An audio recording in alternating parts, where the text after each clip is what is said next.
الحمد لله نحمده ونستعينه ونستغفره ونؤمن به ونتوكل عليه ونعوذ بالله من شرور أنفسنا ومن سيئات أعمالنا من يهده الله فلا مضل له ومن يضلله فلا هادي له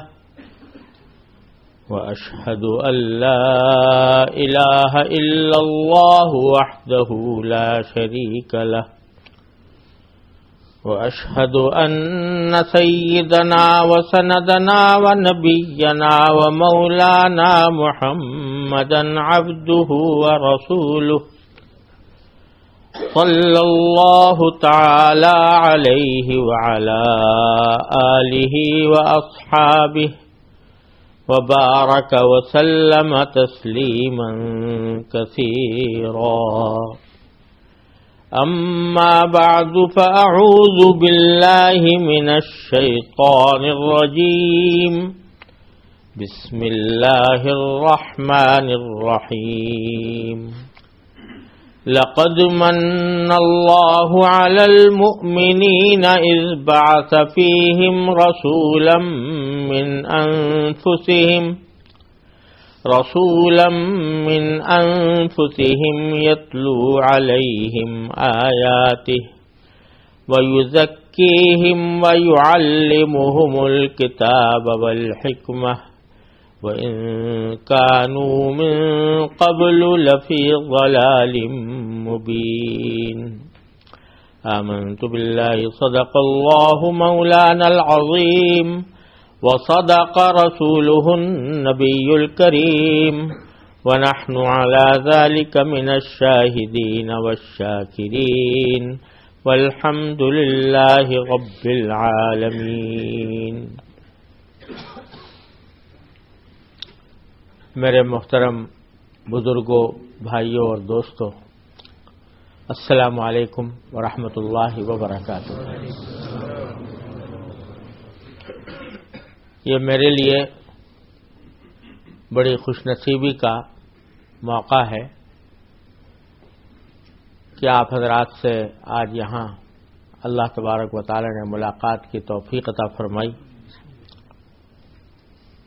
اور کچھ دین کی باتیں کرنے کا موقع عطا فرمایا. مجھ سے فرمایا گیا تھا کہ آج کی اس مجلس کا عنوان تعلیم و تربیت ہے، تو مجھے خیال آیا کہ سب سے اس کائنات کے سب سے بڑے معلم اور سب سے بڑے مربی حضور نبی کریم سرور دو عالم صلی اللہ علیہ وسلم تھے. آپ نے خود بھی یہ ارشاد فرمایا کہ انما بعثت معلما، میں تعلیم دینے والا بنا کر بھیجا گیا ہوں.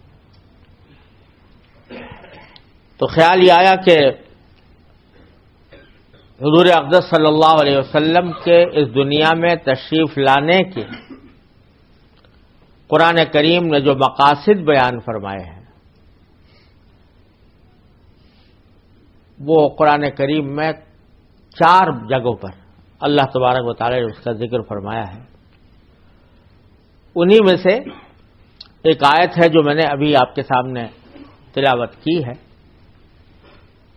اس میں اللہ تبارک و تعالی نے حضور نبی کریم سرور دو عالم صلی اللہ علیہ وسلم کی تشریف آوری کو اس انسانیت کے لیے ایک عظیم احسان قرار دے کر آپ کے اس دنیا میں تشریف لانے کے بنیادی مقاصد بیان فرمائے گئے ہیں کہ آپ کو اس دنیا میں کیوں بھیجا ہم نے. تو فرمایا کہ لقد من اللہ علی المؤمنین،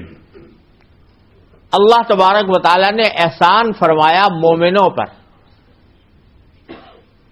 ایمان والوں پر.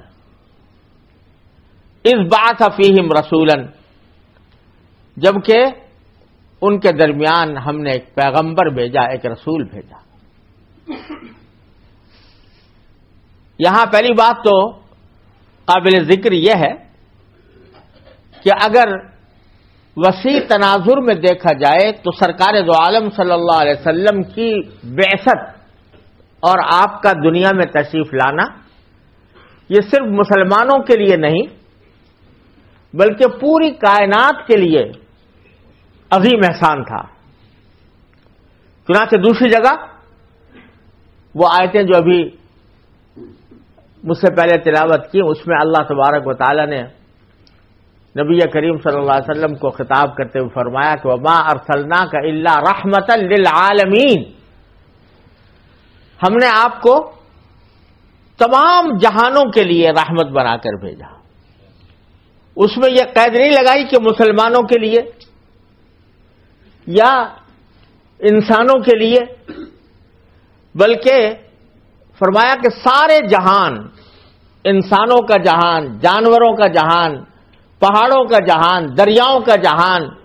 ہواؤں کا جہان، آسمان کا جہان، زمین کا جہان، سارے جہانوں کے لیے ہم نے سرکار دو عالم صلی اللہ علیہ وسلم کو رحمت بنا کر دی. تو یہ حقیقت میں تو آپ کی تشریف آوری پوری کائنات کے لیے رحمت. اور اگر اس کی تفصیل میں جائیں تو بہت لمبی بات ہو جائے گی، لیکن عرض یہ کر رہا تھا کہ اللہ تبارک و تعالیٰ نے سرکار دو عالم صلی اللہ علیہ وسلم کو پوری کائنات کے لیے رحمت بنا کر بھیجا، لیکن یہاں پر خاص طور پر ذکر فرمایا ہے مومنین کا، ایمان والوں کا. اس لیے کہ آپ کا وجود باوجود آپ کی تشریف آوری یوں تو پوری کائنات کے لیے رحمت تھی، یہاں تک کہ غیر مسلموں کے لیے بھی رحمت تھی، لیکن اس رحمت کا صحیح فائدہ اٹھانے والے وہ ہیں جو آپ پر ایمان لائے. اس لیے یہاں پر خاص طور سے مومنین کا ذکر فرمایا کہ اللہ تبارک و تعالی نے بڑا احسان فرمایا ایمان والوں پر جبکہ ان کے درمیان ایک پیغمبر بھیجا، ایک رسول بھیجا من انفسہم. اور یہ دوسرا احسان یہ کہ وہ رسول ہم نے کہیں باہر سے لا کر ان کے اوپر معاذ اللہ مسلط نہیں کر دیا، بلکہ انہی میں سے، انہی کے درمیان سے، انہی کے زبان بولنے والوں میں سے، انہی کی قبیلے کے افراد سے، انہی کے ماحول سے، انہی کے معاشرے سے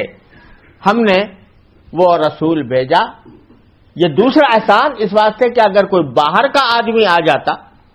کوئی فرشتہ آ جاتا، تو فرشتہ تو انسانوں کی نفسیات کو سمجھتا نہیں، اس کو نہ بھوک لگتی ہے، نہ پیاس لگتی ہے، نہ اس کے بشری تقاضے ہیں. اس واسطے انسان کی فطرت کو نہ سمجھتا، انسان کے ضروریات کو نہ سمجھتا، لیکن انہی میں سے بھیجا کہ وہ انسانوں کی نفسیات کو بھی سمجھنے والے، انسانوں کی ضروریات کو بھی سمجھنے والے، اس لیے ہم نے انہی میں سے بھیجا. اس میں اشارہ فرما دیا کہ اگر کسی قوم کے لیے مصلح اور اس کے تعلیم و تربیت کرنے والا وہ انہی میں سے ہو تو اس کی تعلیم و تربیت اور اس کا تزکیہ اور اس کی اصلاحی کوششیں زیادہ بارآور ہوتی ہیں بنسبت اس کے کہ باہر سے کوئی آدمی آ جائے اور ان کو سمجھانے لگے. جب انہی میں کا آدمی ہوتا ہے، ان کے حالات کو سمجھتا ہے، ان کی نفسیات کو سمجھتا ہے، تو پھر وہ اس کی تعلیم و تربیت زیادہ مؤثر اور زیادہ مفید ہوتی ہے. یہ فرمانے کے بعد اللہ تبارک و تعالی نے حضور اقدس صلی اللہ علیہ وسلم کی تشریف آوری کے 4 بنیادی مقصد بیان فرمائے. کیوں بھیجا ہم نے؟ پہلا مقصد یہ بیان فرمایا کہ یتلو علیہم آیاتی، کہ وہ لوگوں کے سامنے اللہ تبارک و تعالی کی آیتوں کی تلاوت کریں، قرآن کریم کی آیات پڑھ کر لوگوں کو سنائیں. اور دوسرا یہ آگے بیان ہے وہ یعلمہم الکتاب، کہ ان کو تعلیم دے کتاب کی، یعنی اللہ تبارک و تعالی نے جو کتاب نازل فرمائی ہے اس کی تعلیم. یہاں 2 باتیں سمجھنے کی ہیں. ایک بات تو یہ کہ اللہ جل جلالہ نے قرآن کریم کی آیات کی تلاوت کو ایک مستقل مقصد قرار دیا، اور اس کی تعلیم یعنی اس کے معنی سکھانے کو ایک مستقل مقصد قرار دیا. الگ الگ دونوں مقاصد ہیں آپ کے تشریف آوری کے. تلاوت اگر الگ مقصد اور کتاب کی تعلیم یعنی اس کے معانی کو سکھانا اور پڑھانا یہ دوسرا الگ مقصد. اس سے معلوم ہوا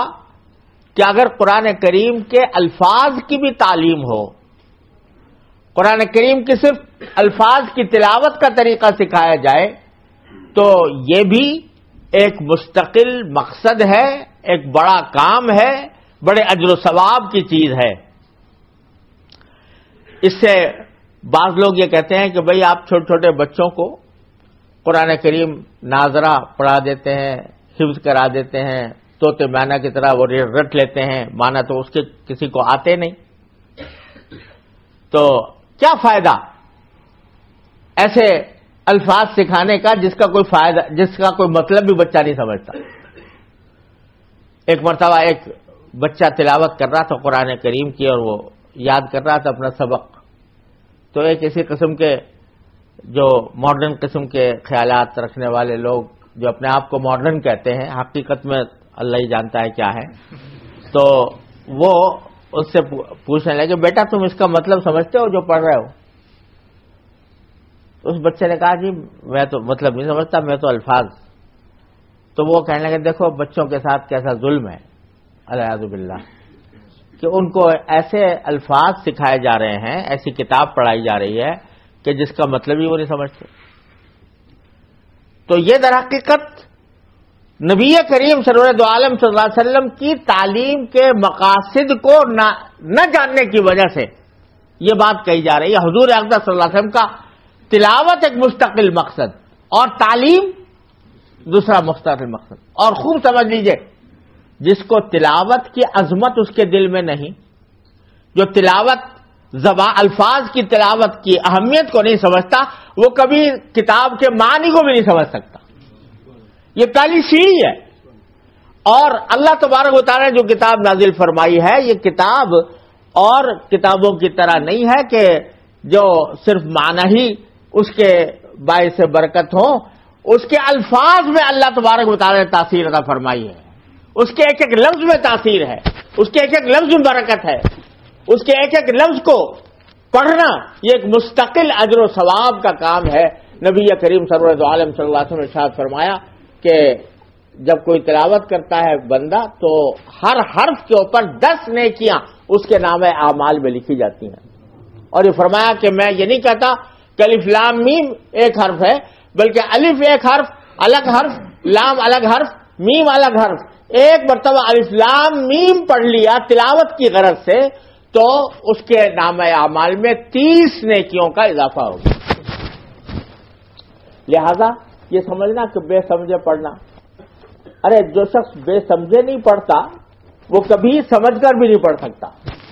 اللہ سبحانہ و تعالیٰ کی سنت یہ ہے جو قرآن کریم کے الفاظ کی توقیر و تعظیم نہیں کرتا اور اس کی اہمیت کو نہیں سمجھتا وہ کبھی اس کے معانی تک بھی نہیں پہنچ سکتا. اللہ تبارک و تعالیٰ نے اس رسول کریم صلی اللہ علیہ وسلم کے سب سے پہلا مقصد یہ بیان فرمایا کہ آیات کی تلاوت فرمائے. اور اس مقصد کو سرکار دو عالم صلی اللہ علیہ وسلم نے جس طرح ادا کیا، دوسری جگہ قرآن کریم میں اللہ تبارک و تعالیٰ نے فرمایا کہ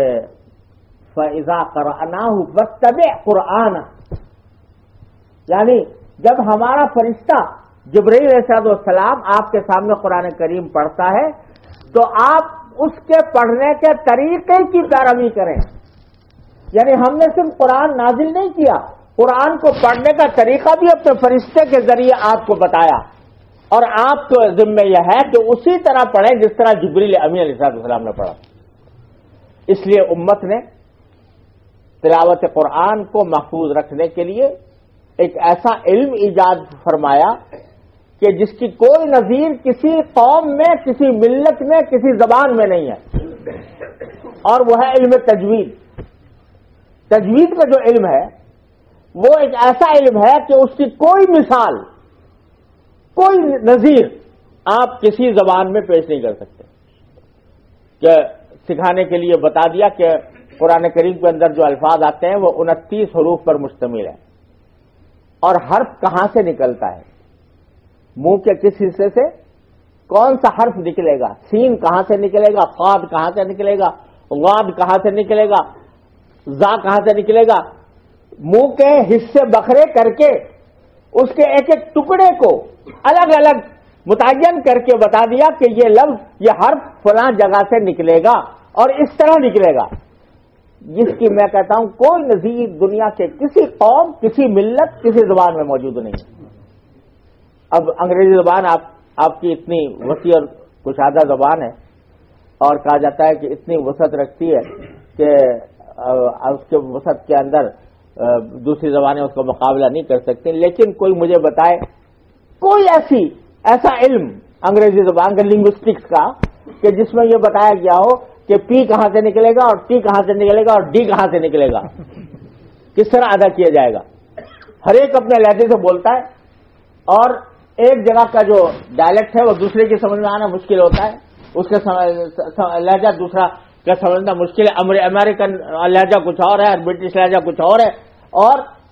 کوئی یہ نہیں بتاتا کہ کون سا لہجہ صحیح معنی میں صحیح ہے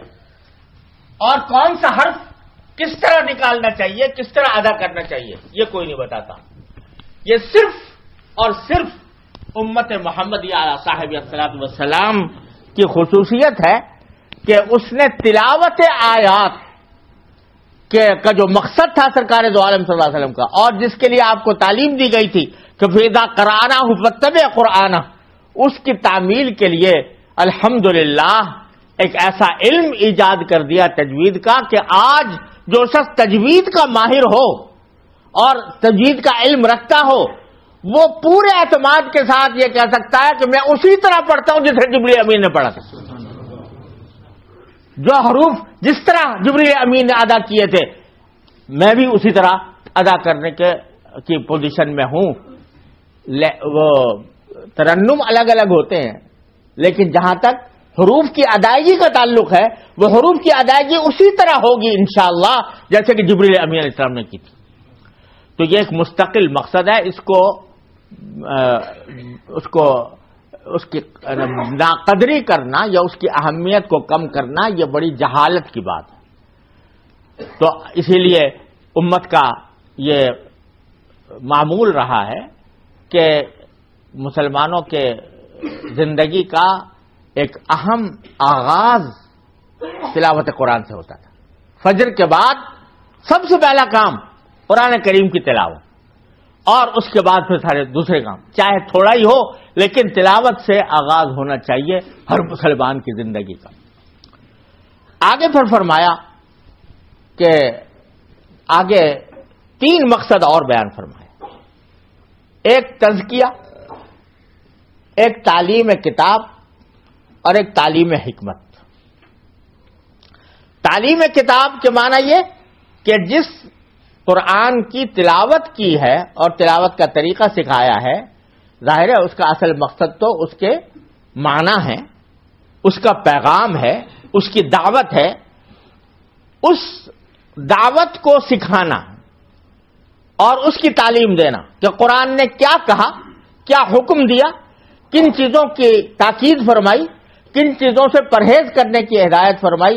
یہ ساری تفصیل بیان کرنا یہ نبی کریم سرور دو عالم صلی اللہ علیہ وسلم کی دوسری بڑی ذمہ داری۔ یہاں ایک اور بات سمجھنے کی ہے،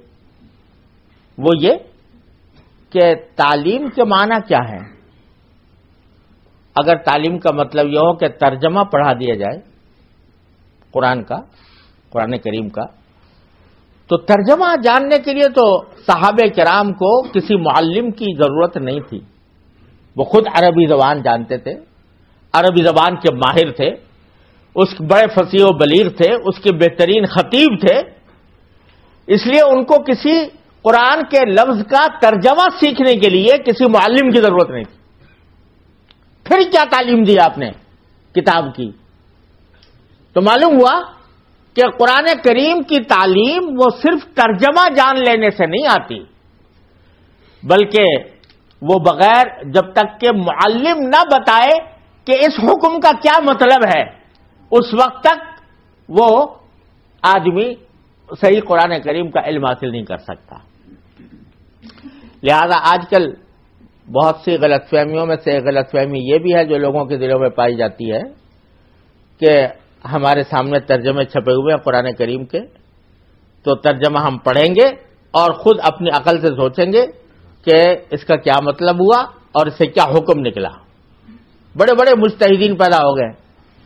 جو قرآن کریم کے ترجموں کی بنیاد پر کبھی کسی استاد سے نہیں پڑھا، کبھی عربی نہیں جانی، عربی کے کبھی علوم سے واقف نہیں ہوئے، لیکن وہ کہتے ہیں کہ ہمارے سامنے ترجمے موجود ہیں اور ان ترجموں کی بنیاد پر ہم خود یہ کہہ سکتے ہیں کہ امام ابو حنیفہ نے یہ غلط کہا اور امام شافعی نے یہ غلط کہا اور قرآن کا صحیح مطلب تو یہ نہیں نظر آ رہا ہے. تو وہ سارے امت کے فقہاء کرام کی نفی کر کے اپنے اجتہاد کی بنیاد پر وہ کہتے ہیں ہم قرآن کریم کو بس ترجمہ دیکھیں گے اور سمجھ لیں گے. تو خوب سمجھ لیجئے کہ ترجمہ اگر کوئی آدمی اس لیے پڑھتا ہے کہ اس میں جو نصیحتیں ہیں وہ حاصل کرے، جو اللہ تبارک و تعالی نے انبیاء کرام کے واقعات بیان کیے ہیں وہ سمجھے اور اس میں جو نصیحت کے پہلو ہیں ان کو سیکھے، تو ٹھیک ہے، بہت اچھی بات ہے. لیکن ترجمے کی بنیاد پر یہ سمجھنا کہ میں قرآن کریم کے سارے احکام کا میں عالم بن گیا اور اس سارے احکام کو میں خود اپنی عقل سے مستنبط کر کے بیان کرنے کے لائق ہو گیا، تو یہ بہت بڑی گمراہی کی بات ہے. اگر صرف ترجمے سے قرآن کریم کے احکام کے احکام اور مسائل آدمی کے سمجھ میں خود بخود آ سکتے تو نہ نبی کریم صلی اللہ علیہ وسلم کو بھیجنے کی ضرورت تھی اور نہ آپ کو معلم بنانے کی ضرورت تھی، کیونکہ صحابہ کرام اس کا مطلب خوب سمجھتے تھے، ایک ایک لفظ کا مطلب سمجھتے تھے. لیکن اس کے باوجود سرکار دو عالم صلی اللہ علیہ وسلم کو معلم بنا کر بھیجا اور معلم بنا کر اس طرح بھیجا کہ تم اس کو سکھاؤ. انزلنا الیک الذکر لتبین للناس ما نزل الیہم، کہ ہم نے آپ کے پاس قرآن اس لیے بھیجا تاکہ آپ کھول کھول کر بیان کر دیں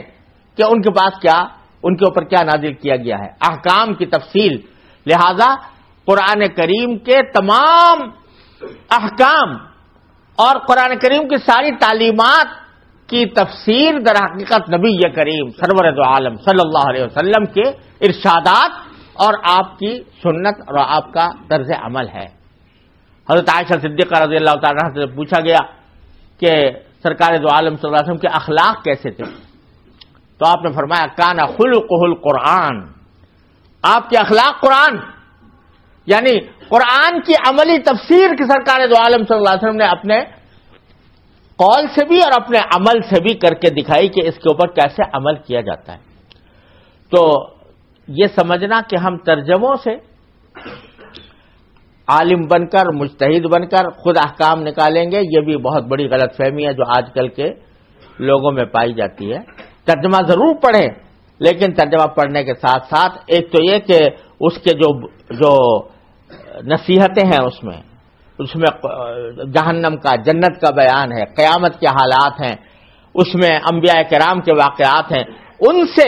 نصیحت حاصل کرنے کے لیے آدمی ضرور پڑھے. لیکن اگر جب احکام کا معاملہ آتا ہے، جو اللہ تعالی نے قوانین نازل فرمائے ہیں،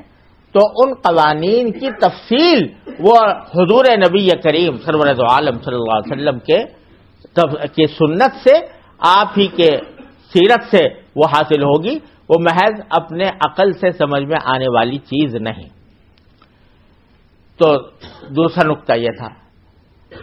پھر تیسری بات یہ کہ آپ کو یہ فرمایا گیا کہ تعلیم دیں کتاب کی، اللہ کی کتاب کی، والحکمہ، حکمت کی بھی تعلیم دیں. حکمت کیا چیز ہے؟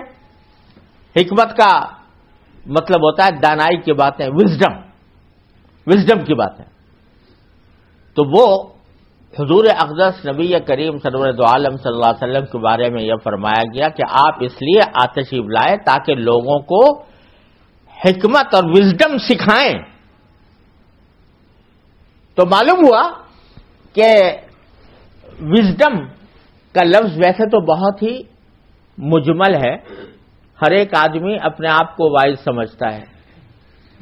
اور ہر ایک آدمی اپنے عقل کے گھوڑے دوڑا کر یہ سمجھتا ہے کہ میں زیادہ عقل مندی کی بات کر رہا ہوں. اور اگر آپ دنیا کے عقل رکھنے والوں کی تاریخ پڑھیں تو ارسطو سے لے کر اور ہمارے دور کے فلاسفہ برٹرنڈ رسل تک سب وہ ہر اپنی اپنی تھیوریاں پیش کرتے آئے ہیں. کوئی تھیوری کوئی پیش کر رہا ہے، کوئی تھیوری پیش اپنی عقل سے، اور اس کو کہہ رہا ہے کہ یہ وزڈم ہے، وزڈم کا تقاضا یہ ہے. لیکن اتنا اختلاف ان تھیوریوں کے درمیان کہ ایک مشرق کو جا رہا ہے، ایک مغرب کو جا رہا ہے، وہ بھی عقل کا دعویٰ کرتا ہے، یہ بھی عقل کا دعویٰ کرتا ہے، یہ بھی کہتا ہے کہ میں عقل کی بنیاد پر کر رہا ہوں، وہ بھی کہتا ہے کہ میں عقل کی بنیاد پر کر رہا ہوں. تو اگر عقل کی بنیاد کے اوپر دیکھا جائے تو مختلف تھیوریاں دنیا کے اندر پھیلی ہوئی ہیں، ہر ایک کا دعویٰ یہی ہے کہ میں عقل کی بنیاد پر کر رہا ہوں. تو اللہ تبارک و تعالی نے اس ایک لفظ سے بتا دیا کہ بیوقوفو، عقل صرف وہ ہے جو محمد رسول اللہ صلی اللہ علیہ وسلم سکھائے. وزڈم صرف وہ ہے جو محمد رسول اللہ صلی اللہ علیہ وسلم سکھائے. ہم نے بھیجا ان کو اس لیے ہے. تمہاری عقل تو مختلف راستوں پر جا رہی ہے، کوئی کچھ کہتا ہے، کوئی کچھ کہتا ہے. لیکن اگر فیصلہ کرانا ہے کہ عقل کی بات کس کی ہے اور کون سی بات عقل کے مطابق ہے اور حکمت کے مطابق ہے، وزڈم کے مطابق ہے، تو تمہیں پیروی کرنی پڑے گی جناب محمد رسول اللہ صلی اللہ علیہ وسلم. بمصطفیٰ برساں خیش را کہ دئی ہم اوس، اگر بؤ نہ رسیدی تمام بول حبی. تو در حقیقت یہ لفظ بنا کر کہ کتاب کی تعلیم اپنی جگہ، قرآن کی تعلیم اپنی جگہ، لیکن حکمت کی تعلیم بھی یہی دیں گے. حکمت کی تعلیم یہ نہیں کہ قرآن اور مذہب اور دین کو سمجھنے کے لیے تو جناب محمد رسول اللہ صلی اللہ علیہ وسلم کی پیروی کرو، اور عقل کی اور دانائی کی اور وزڈم کی بات سمجھنے کے لیے ارسطو کو مانو اور افلاطون کو مانو. نہیں، ایک ہی ذات ہے جس کو ہم نے کتاب دے کر بھی بھیجا، اس کا معلم بنا کر بھی بھیجا، اور دنیا کی ساری حکمتیں اور مصلحتیں وہ ساری ان کو سجا کر بھیجی ہے. جو تمہاری عقل، کسی کی عقل ان کی بات کے مطابق ہے تو بے شک وہ وزڈم ہے، اگر ان کی بات کے خلاف ہے تو وزڈم نہیں ہے، وہ وزڈم کا دھوکہ ہے. اور اس دھوکے میں انسان ہمیشہ پڑا رہا ہے. اور جب تک کیوں؟ اس لیے کہ اللہ تبارک و تعالیٰ نے جو عقل دی ہے نا انسان کی، اس کی بھی کچھ حدود ہیں، لمٹس ہیں، وہاں تک یہ کام کرتی ہے. اس سے آگے اگر اس کو استعمال کیا جائے گا تو یہ اس کے اوپر وہ بوجھ ڈالنا ہے کہ جو اس کا اٹھانے کی طاقت اس میں نہیں ہے. تو اس لیے لوگوں کے درمیان اختلاف پیدا ہوتا ہے. کبھی ایک فرقہ گزرا ہے، باطنی فرقہ، کرامتہ بھی کہا جاتا تھا ان کو. ان کا ایک لیڈر ہے، وہ اپنے پیروکاروں کو، اپنے فالوورز کو یہ خط میں لکھا ہے اس نے کہ مجھے ان لوگوں کی بے عقلی پر بڑا تعجب ہوتا ہے، کیسے بے عقل لوگ ہیں کہ ان کے پاس ان کے گھر میں ان کی بہن ہوتی ہے جو بہت ہی خوبصورت بھی ہے اور سلیقہ مند بھی ہے، بہترین کردار کی بھی مالک ہے. اس کو تو دوسرے کے حوالے کر دیتے ہیں، اس کے شادی تو دوسرے سے کر دیتے ہیں،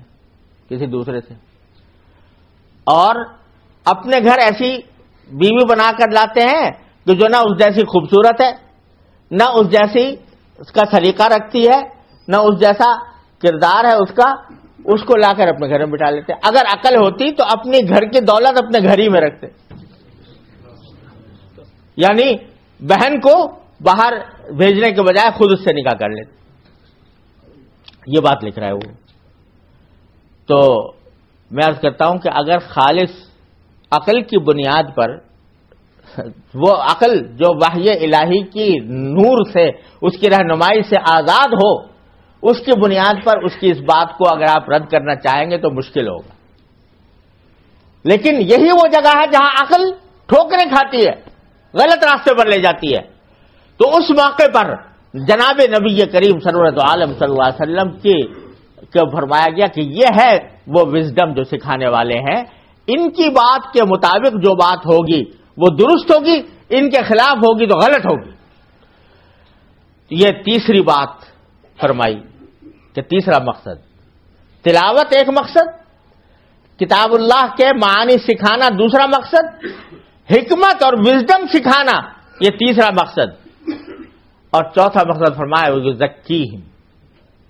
ان کو پاک صاف بنائیں، ان کی تربیت کریں۔ پاک صاف بنانے کے معنی یہ کہ ان کے برے اخلاق چھڑوا کر ان کو اچھے اخلاق سے آراستہ کریں،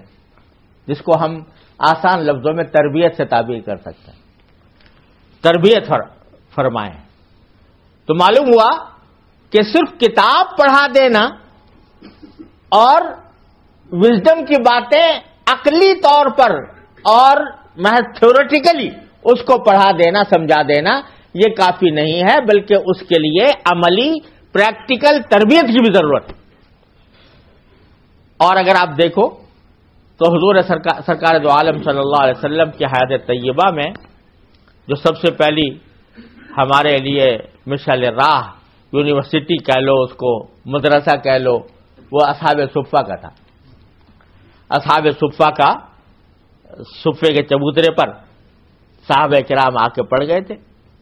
اور وہاں پر حضور اقدس صلی اللہ علیہ وسلم کی تعلیم بھی حاصل کرتے تھے، تربیت بھی حاصل کرتے تھے۔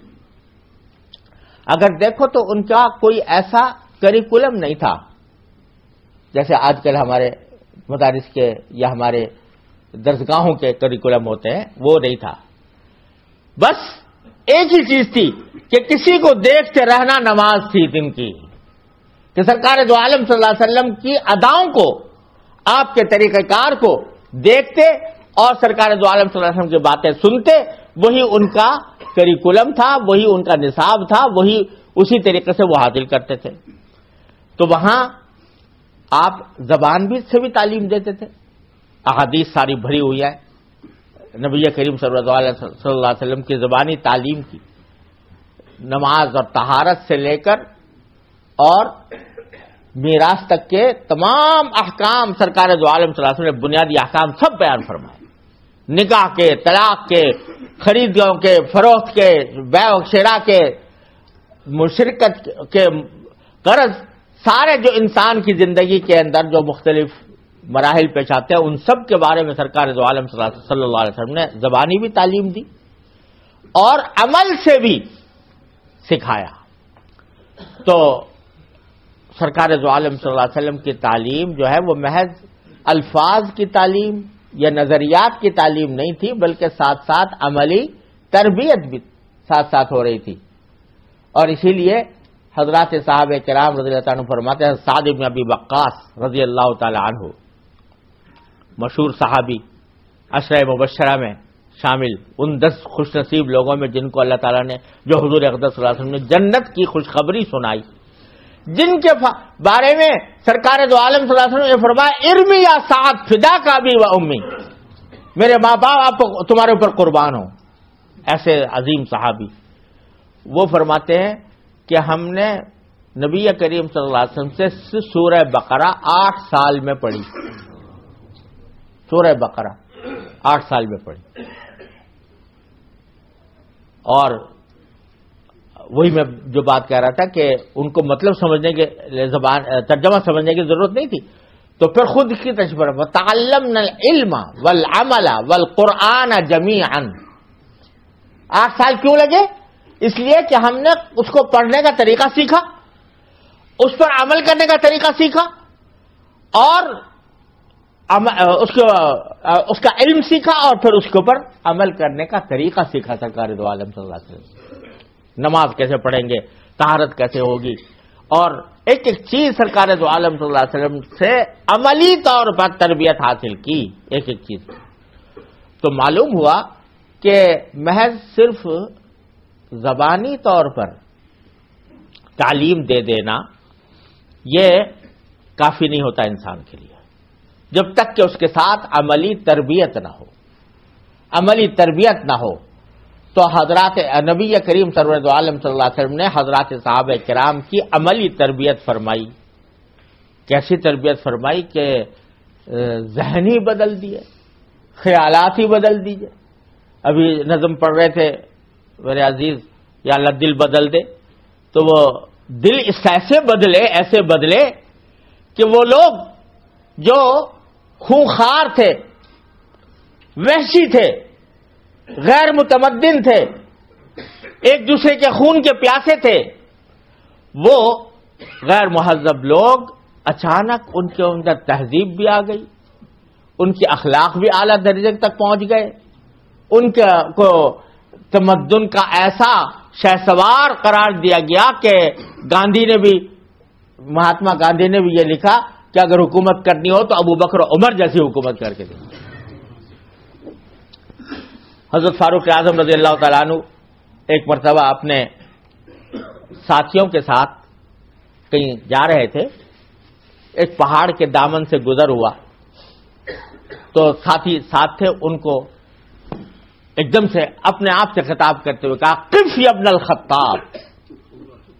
اے خطاب کے بیٹے ٹھہر جا.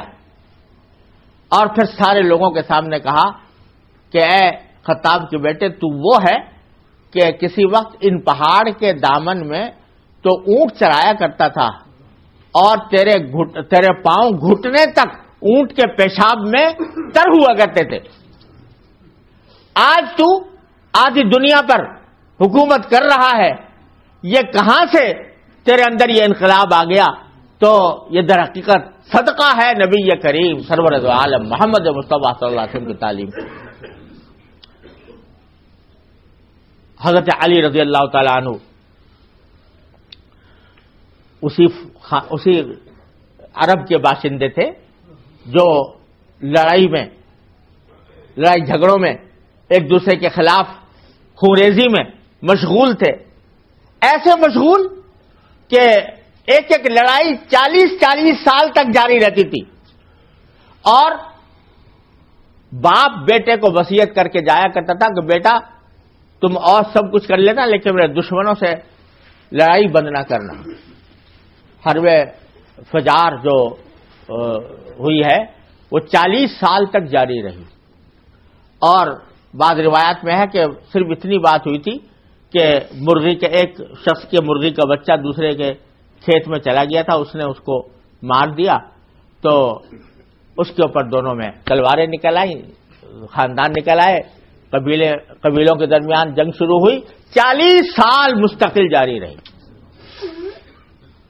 انتقام کی آگ دل میں بھڑکتی رہتی تھی. وہی علی ابن ابی طالب ہے کہ ایک مرتبہ کسی یہودی نے ان کے سامنے نبی کریم صلی اللہ علیہ وسلم کی شان میں کوئی گستاخی کی, تو انہوں نے اس کو گرا دیا, اور جب وہ بے بس ہو گیا تو اس نے حضرت علی کریم اللہ وجہہ کے چہرے پر تھوک دیا.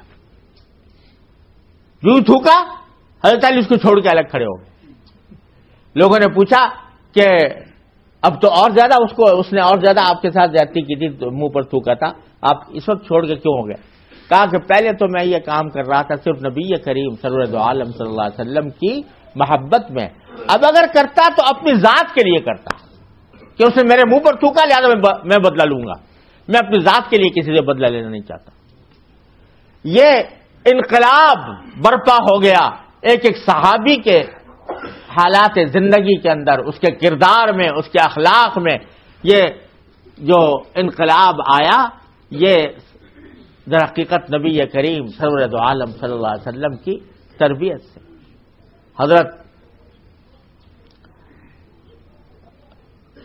حضرت صدیق اکبر رضی اللہ تعالی عنہ ایک مرتبہ کسی نوکر پر اپنے ناراض ہو گئے اور اس کو ذرا برا بھلا کہنا شروع کر دیا. سرکار دو عالم صلی اللہ علیہ وسلم نے اس وقت فرمایا صدیقین ولعانین, کہ کیا تم صدیق ہو یا لعنت کرنے والے ہو؟ تربیت کر دی فوراً کہ یہ مسلمان کا کام نہیں ہے کہ وہ لعنتیں کرے دوسرے کے اوپر. وہ دن اور آج کا دن کہ سرکار حضرت صدیق اکبر رضی اللہ تعالیٰ عنہ اپنی زبان کو مروڑ مروڑ کر کہا کرتے تھے کہ اس زبان نے مجھے پتہ نہیں کہاں پہنچا دیا تھا، لہذا میں اس کو اپنے قابو میں کرنے کے لیے اس کو مروڑتا ہوں۔ حضرت ابو ذر غفاری رضی اللہ تعالیٰ عنہ درویش آدمی اور غفار کے قبیلے کے رہنے والے، غفار کا جو قبیلہ تھا وہ اپنی لوٹ مار میں مشہور تھا،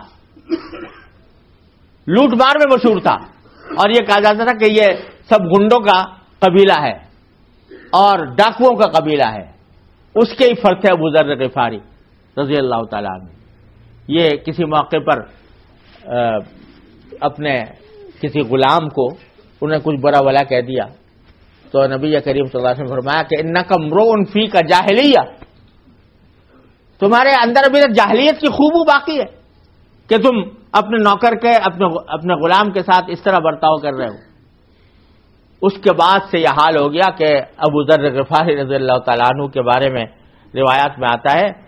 کہ ایک جوڑا تھا ان کے پاس، اچھا یعنی ذرا نسبتاً دوسرے جوڑوں کے مقابلے میں ذرا بہتر تھا، اور ایک جوڑا تھا معمولی قسم کا۔ تو اپنا جو غلام تھا اس کو اوپر کا جسم پر پہننے والا لباس جو ہے وہ اعلیٰ درجے کا اس کو پہنایا اور ادنا درجے کا خود پہنا، اور نیچے والا جو لباس ہے وہ اعلیٰ درجے کا خود پہنا، ادنا درجے کا، یعنی وہ جو اعلیٰ درجے کا لباس تھا اس کو دو حصوں میں تقسیم کر دیا، ایک غلام کا ایک اپنا۔ حالانکہ وہ میچنگ نہیں تھا، دونوں اوپر اور نیچے کے آپس میں میچ نہیں کرتے تھے، لیکن اس طرح پہنایا۔ کسی نے پوچھا کہ حضرت آپ نے کیا کیا ہوا ہے، نہ اس کا میچ کر رہا ہے نہ آپ کا میچ کر رہا ہے۔ تو اس پر ابو ذر غفاری نے فرمایا کہ جب سے میں نے سنا ہے نبی کریم صلی اللہ علیہ وسلم کا یہ ارشاد اور آپ کا یہ عمل کہ ان اخوانکم خولکم، جو تمہارے غلام اور تمہارے نوکر ہیں وہ تمہارے بھائی ہیں، اطعموہم مما تطعمون، جو خود کھاتے ہو اسی میں سے ان کو بھی کھلاؤ، والبسوہم مما تلبسون، جو خود پہنتے ہو ان میں سے ان کو بھی پہناؤ۔ تو اس وقت سے میں نے یہ تہیہ کر لیا کہ جس قسم کا لباس خود پہنوں گا اپنے ملازم غلام کو ویسے ہی پہناؤں گا۔ تو سرکار دو عالم صلی اللہ علیہ وسلم کی تربیت سے ایسا انقلاب برپا ہوا ایک ایک صحابی کی حیات طیبہ کے اندر کہ اگر آدمی اس کو دیکھے تو حیران رہ جائے کہ یہ وہی شخص ہے جو جاہلیت میں جس کے حالات یہ تھے، اور یہ وہی شخص ہے جو آپ سرکار دو عالم صلی اللہ علیہ وسلم کی تربیت سے کیا۔ تو ساری گزارش کا حاصل یہ ہے کہ حضور نبی کریم صلی اللہ علیہ وسلم کی پوری حیات طیبہ اور آپ کے بعثت کا بنیادی مقصد کیا تھا؟ تعلیم اور تربیت۔ انما بعثت معلما، مجھے معلم بنا کر بھیجا گیا، اور پھر ساتھ میں تربیت۔ تو تعلیم کی طرف توجہ اور تربیت کی طرف توجہ یہ ایک مسلمان کا بنیادی فریضہ ہے، اپنی بھی اپنی اولاد کی بھی، کیونکہ جس طرح انسان اپنا ذمہ دار ہے، اپنے قول و عمل کا ذمہ دار ہے، اپنی اولاد کا بھی اسی طرح ذمہ دار ہے۔ یا ایھا الذین آمنوا قوا انفسکم واہلیکم نارا، قرآن کریم میں فرمایا اے ایمان والو اپنے آپ کو بھی جہنم کی آگ سے بچاؤ، اپنے گھر والوں کو بھی جہنم کی آگ سے بچاؤ۔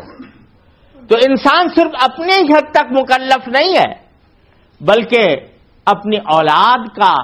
کی ذمہ داری بھی اس کے اوپر عائد ہوتی ہے۔ اور قرآن کریم میں فرمایا کنتم خیر امت اخرجت للناس، ایک مسلمان صرف اپنے لیے پیدا نہیں ہوتا، وہ دوسروں کے لیے پیدا ہوتا ہے، جس میں سب سے پہلا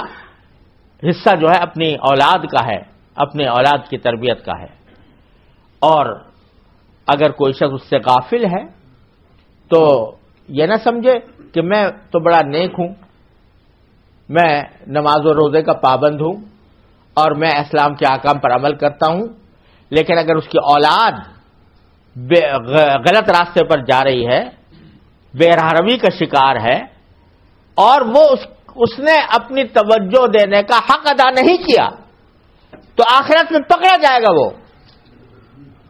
پکڑا جائے گا کہ تم نے اپنی اولاد کی کیوں تربیت نہیں کی۔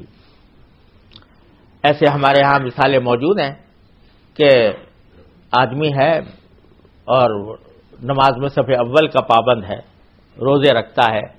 زکوٰۃ دیتا ہے، حج کرتا ہے، عمرے کرتا ہے، اسلامی اخلاق بھی فی الجملہ موجود ہیں، لیکن اس نے اولاد کو چھوڑا ہوا بے مہار. اس کو نہ تربیت کی طرف توجہ ہے، نہ اس کے کردار کی درستی کی طرف توجہ ہے، اور بے مہار چھوڑا ہوا ہے. ایک ایسے ہی صاحب تھے کہ مجھ سے انہوں نے اپنے بیٹے کا تعارف کرایا، اور تعارف کراتے ہوئے یہ کہا کہ دیکھو یہ میرا بیٹا ہے، اس نے بڑی ٹاپ کیا ہے اپنی یونیورسٹی کے اندر، اور اس کا بڑی دھوم ہے طلباء میں اور لوگوں میں، بڑی شہرت، اچھی شہرت ہے. تو یہ بڑا ہمیں یعنی فخر کے انداز میں بیان کیا، لیکن ساتھ میں کہا کہ یہ سب کچھ ہے مگر کچھ تھوڑا سا بے دین ہو گیا ہے، تھوڑا سا بے دین ہو گیا ہے. تو اس طرح کہا جیسے یہ کوئی معمولی بات ہے بے دین ہو جانا، اور جو اصل مقاصد تھے وہ حاصل ہو گئے ہیں، اعوذ باللہ العظیم. تو میں نے کہا اس کی مثال ایسی ہے کہ جیسے حکیم صاحب کسی مریض کا علاج کر رہے تھے، تو وہ علاج کرتے رہے یہاں تک کہ اس کا بیچارے کا انتقال ہو گیا.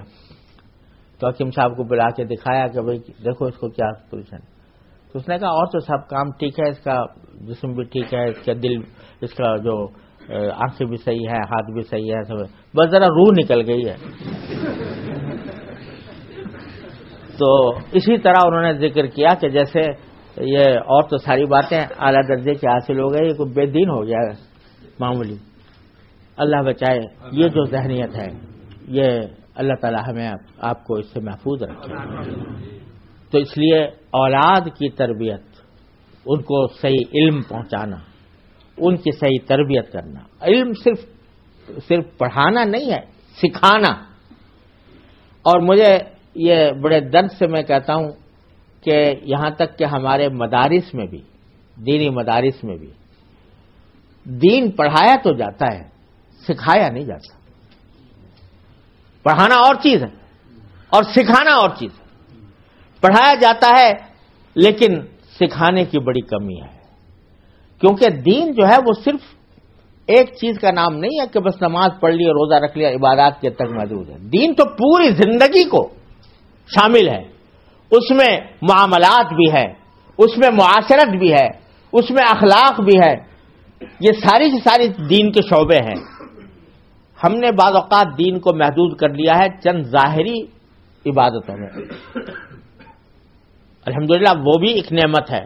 بہت بڑی نعمت ہے، لیکن ساتھ ساتھ دین جو ہے وہ کہتا ہے یا ایھا الذین آمنوا ادخلوا فی السلم کافہ، پورے کے پورے اسلام میں داخل ہو. یہ نہیں کہ تمہاری عبادتیں تو اسلام میں داخل ہیں، لیکن جو معاملات کرتے ہو، بازار کے اندر جاتے ہو، خرید و فروخت کرتے ہو، اس میں تمہیں دین کی پرواہ نہیں ہے. یا معاشرت میں ایک دوسرے کے ساتھ رہنے میں کس طرح ہم ایک دوسرے کے ساتھ رہیں اور کن اخلاق کا مظاہرہ کریں، کس طرز عمل کا مظاہرہ کریں، اللہ تبارک و تعالیٰ نے سب چیزیں کھول کھول کر بیان فرمائی ہے. نبی کریم صلی اللہ علیہ وسلم نے کھول کھول کر بیان فرمائی ہے. المسلم من سلم المسلمون من لسانہ و یدہ، مسلمان وہ ہے جس کے ہاتھ اور زبان سے دوسرے محفوظ رہیں. تو یہ ساری باتیں، لیکن عملی تربیت کے فقدان کی وجہ سے ہم نادانی میں اور جہالت میں بعض اوقات ایسی کام کر گزرتے ہیں کہ جو ایذائے مسلم کا سبب ہوتے ہیں. یا ایذا تو مسلمان ہی کو نہیں، غیر مسلم کو بھی ناحق ایذا پہنچانا حرام ہے. لوگ سمجھتے ہیں کہ غیر مسلم ہے تو بس اس کا کوئی حق ہی نہیں. اللہ تبارک و تعالیٰ نے، اللہ کے دین نے غیر مسلم کا بھی حق رکھا ہے، اور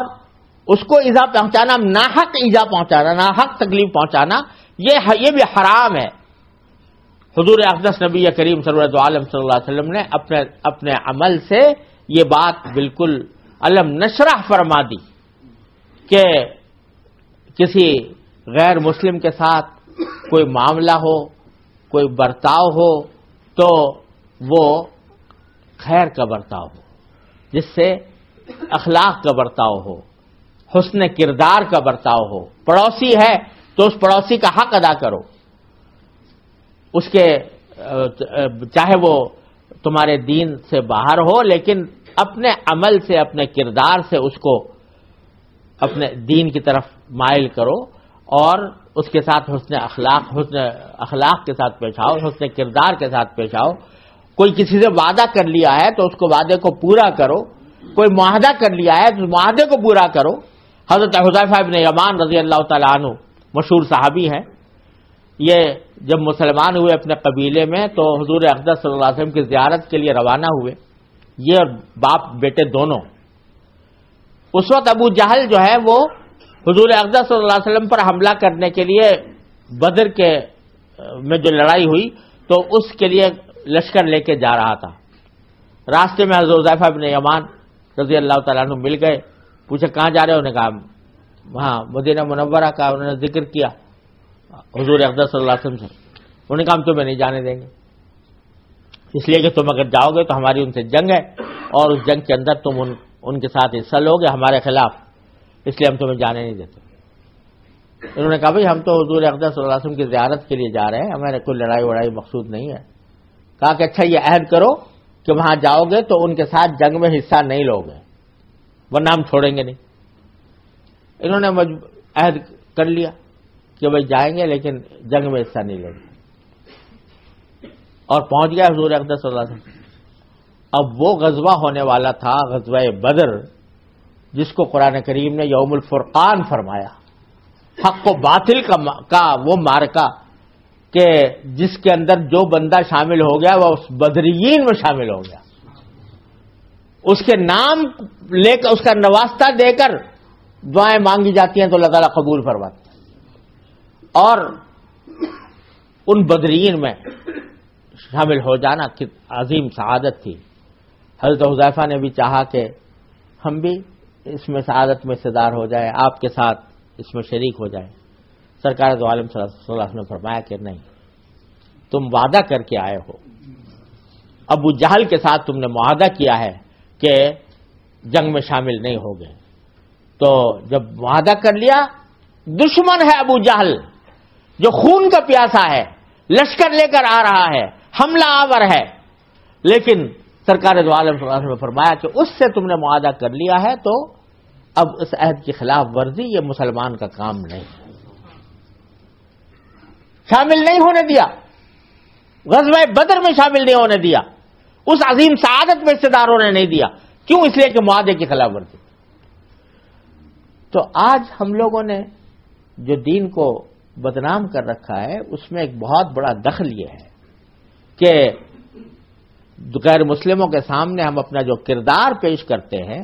وہ کردار بجائے اس کے کہ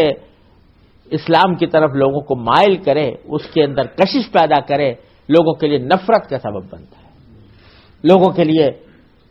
کہ اگر ایسے یہ دین ہمیں ان کو یہ سکھاتا ہے تو پھر ہم اس دین کے پاس بھی نہیں جانا چاہیے۔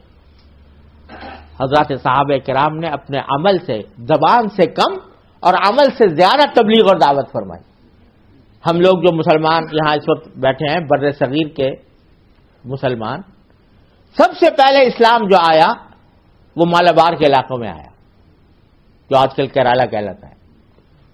اور وہاں کوئی تبلیغی جماعت نہیں گئی تھی، کوئی جہاد نہیں ہوا تھا، بلکہ کچھ تاجر گئے تھے تجارت کی غرض سے۔ ان کے تجارت کے انداز کو دیکھ کر، ان کے اخلاق و کردار کو دیکھ کر لوگوں نے کہا یہ عجیب اعلیٰ کردار کے مالک ہیں، یہ کون لوگ ہیں؟ پتہ لگا، خود پوچھا، پتہ چلا، تو اس کے ذریعے سے ان کے دلوں میں اسلام کی طرف کشش پیدا ہوئی، اور اس کے نتیجے میں مسلمان ہوئے۔ آج ہم اور آپ جو بیٹھے ہیں مسلمان، وہ ان کے صدقے میں بیٹھے ہوئے ہیں کہ جو آئے تھے اور انہوں نے اپنے حسن کردار سے اسلام کی تبلیغ کی، دعوت دی۔ ہم لوگوں نے اسلام کو بدنام کر رکھا ہے، معاہدے کر کر کے توڑتے ہیں، وعدے کر کر کے توڑتے ہیں، امانت کا فقدان ہے، دیانت کا فقدان ہے، اور لوگوں کے ساتھ حسن اخلاق کا فقدان ہے، ان چیزوں نے ہمیں بدنام کر دیا ہے اور اس کے نتیجے میں دین بدنام ہو رہا ہے۔ تو بھائیو، یہ میں بات اپنے آپ کو پہلے مخاطب کر کے کہہ رہا ہوں کہ اللہ تبارک و تعالیٰ اپنے فضل و کرم سے ہمیں توفیق دے کہ خود تعلیم اور تربیت جو سرکار دو عالم صلی اللہ علیہ وسلم کا بنیادی مقصد بعثت تھا اس کو اپنائیں، اپنی تعلیم بھی درست کریں، اپنی اولاد کی تعلیم بھی درست کریں۔ اور الحمدللہ اب یہاں آپ کے یہاں برطانیہ میں ایسے ادارے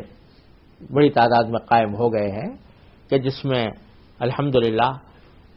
دینی مدارس بھی ہیں، اسلامی اسکول بھی ہیں، اور ان کا مقصد یہی ہے کہ اس میں بچے دین کو سیکھیں، یعنی علاوہ اعلیٰ اپنی تعلیم حاصل کرنے کے دین کو بھی سیکھیں اور ان کی زندگی کے اوپر وہ دین کے اثرات مرتب ہوں۔ تو اس کے لیے ضروری ہے کہ ہر مسلمان خود اپنے طور پر اپنے بچوں کو ایسے تعلیمی اداروں کے اندر داخل کرے،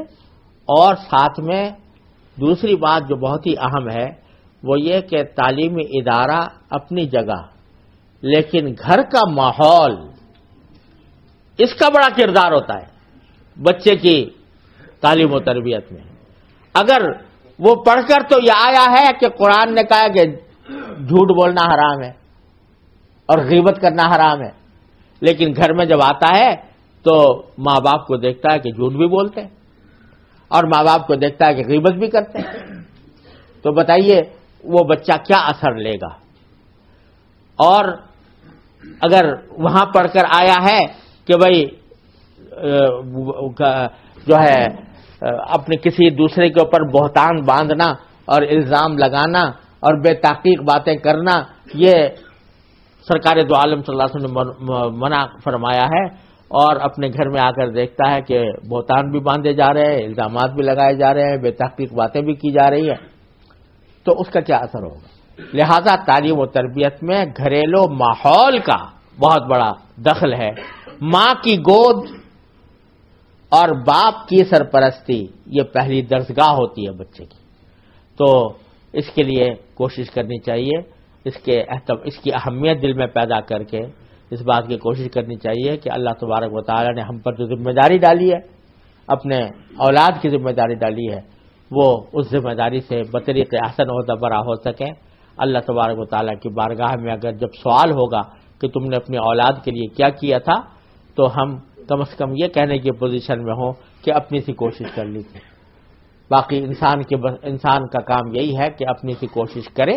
اور نتائج کو اللہ تبارک و تعالیٰ کے حوالے کرے۔ اللہ تبارک و تعالیٰ اس میں برکت ڈالنے والے ہیں۔ اللہ تعالیٰ اپنے فضل و کرم سے، اپنی رحمت سے ہم سب کو اس کی توفیق عطا فرمائے۔ وآخر دعوانا الحمدللہ۔ اللهم لك الحمد حمدا دائما مع دوامك، ولك الحمد حمدا خالدا مع خلودك، ولك الحمد حمدا لا منتهى له دون مشيئتك، ولك الحمد حمدا لا يريد قائله إلا رضاك، ولك الحمد حمدا عند كل طرفة عين وتنفس كل نفس۔ اللهم صل على سيدنا مولانا محمد وعلى آل سيدنا مولانا محمد كما صليت على إبراهيم وعلى آل إبراهيم إنك حميد مجيد۔ ربنا ظلمنا أنفسنا وإن لم تغفر لنا وترحمنا لنكونن من الخاسرين۔ ربنا آتنا في الدنيا حسنة وفي الآخرة حسنة وقنا عذاب النار۔ یا اللہ اپنے فضل و رحمت سے ہمارے تمام گناہوں کو معاف کرو۔ یا اللہ ہمارے تمام چھوٹے بڑے اگلے پچھلے خفیہ علانیہ ہر طرح کے گناہوں کو اپنے فضل و کرم سے معاف کرو۔ یا اللہ ہر طرح کے شر سے، فتنے سے، معصیتوں سے، منکرات سے ہمارے گھر والوں، متعلقین، احباب سب کی حفاظت کرو۔ یا اللہ رحمان، یا رحیم، یا کریم، ہمیں اپنے فرائض کو صحیح طریقے سے ادا کرنے کی توفیق عطا فرما۔ یا اللہ ہماری بھی اصلاح فرما، ہمارے گھر والوں کی بھی، ہمارے اولادوں کی بھی اصلاح فرما۔ یا اللہ ہماری آنے والی نسلوں کی حفاظت فرما۔ یا اللہ ہمارے آباء و اجداد نے اپنے فضل و کرم سے، آپ کے فضل و کرم سے ہمیں ایمان کا نور عطا فرمایا۔ یا اللہ ہم اپنی نسلوں کی طرف اس کو منتقل کریں۔